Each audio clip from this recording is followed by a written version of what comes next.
Hey everyone, how's it going? It's Matt here. Today I wanted to make this video to go over my Vudoo Gun Works rifle setup. This is the main competition rifle that I've been using for the better part of a year. And in this configuration, I don't think anything has changed recently. The last thing I remember swapping out was the scope base, which I believe I did back in the spring. So for the better part of the 2022 season, this is the exact configuration that I've been using this rifle in. I've had some good success this season, and obviously part of that is thanks to this rifle. So I do get questions fairly often about my rifle setup. I've been meaning to make this video for quite some time. I tried to film it at the range one time, but of course Buddy brought out his 338 beside me and whatnot. So I'm finally just gonna make this video and hopefully answer some questions. Also keep in mind that this isn't going to be a detailed video of any sort of part in particular. I'm just gonna generally go over the rifle setup, and obviously I might note some things here and there that I think are noteworthy, and that's basically it. So let's just jump straight into it, starting with the barreled action, of course. Now, before I give you the specs on it, this barreled action was pretty plain vanilla, you know, it wasn't anything special. This is more or less an off-the-shelf configuration that Vudoo puts together, and they'll send these barreled actions to their dealers, and you can just buy this off the shelf without having to spec specific things to Vudoo and have them build you a truly custom rifle. So this barreled action I purchased from Go Big Tactical, which for those of you who follow the channel may know that they are my sponsor, but back when I bought this rifle, they were not my sponsor yet. I paid full price for it and everything, so I just want to, you know, clear that out of the way. But anyway, the action itself is obviously the Vudoo 360. The 360 name comes from the fact that it's now a three-lug design with a 60-degree bolt throw, and the 60-degree bolt throw here is what actually really drove me into finally purchasing a Vudoo, because I was interested in their V22 before, but I was shooting a 457 and I was looking for that 60-degree bolt throw. I will say, after using both rifles, even though it's a 60-degree throw on the Vudoo, it feels completely different to a 457. So just know that it's not going to feel exactly the same, but it feels great. I believe this generation of Vudoo bolts were Cerakoted, not in the H series. I can't remember what series Cerakote they used, but I'm pretty sure it was Cerakoted, so it did take some time to break in. Once the coating broke in and everything, it smoothed right on up and it feels great. If you follow the channel, you may also know that I did have originally I had some ejection issues with the 360, but that was all rectified with Vudoo, and I have videos about that you can check out. But since then, it's been running pretty top notch. I do like the action a lot. I can recommend it,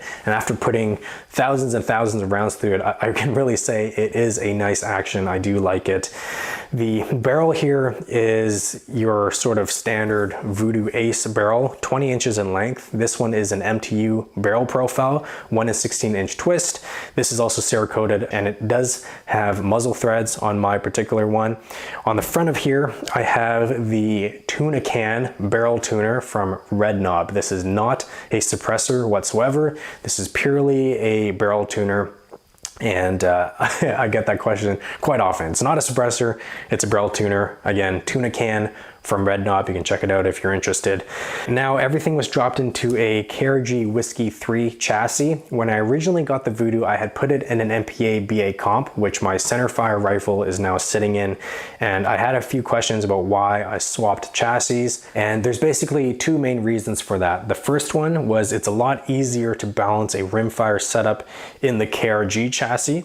And the other one was I could easily tune the magwell to fit the rimfire magazines really well. So going on to the first point, with the balance and everything, when I put the Vudoo in the BA comp, it was really rear heavy, and I would have to add a lot of weight into the forend to balance it out the way I wanted to. With the KRG chassis here, the buttstock is relatively lightweight compared to other chassis on the market, and that allows you to balance the rimfire rifles in this chassis a lot easier.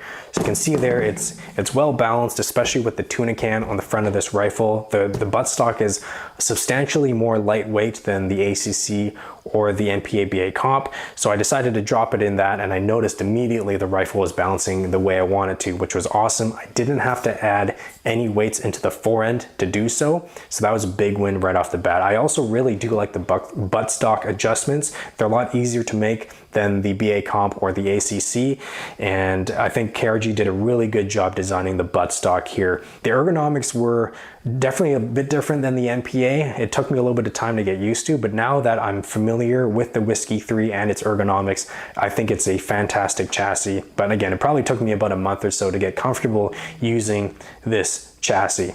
Now, as mentioned before, this magwell is also adjustable, which I think is absolutely great for running a rimfire rifle in it, because with these centerfire footprint rimfires, it's absolutely crucial to get your magazine fit in your stocker chassis nice and tight, because any sort of external, movement on your magazines can cause some malfunctions. And this chassis here, you can actually move the forend and the trigger guard back and forth to sort of sandwich into your magazine. And when I put my Vudoo mags into the chassis now, there's almost no play whatsoever. So that's really nice. That's the reason why I got the KRG Whiskey 3, and I've been very, very happy with it. I do have an entire video talking about the Vudoo magazines, by the way. So if you want to know more about that, you can watch that video. But I do run the aluminum billet mags from Vudoo, and they work well enough for me.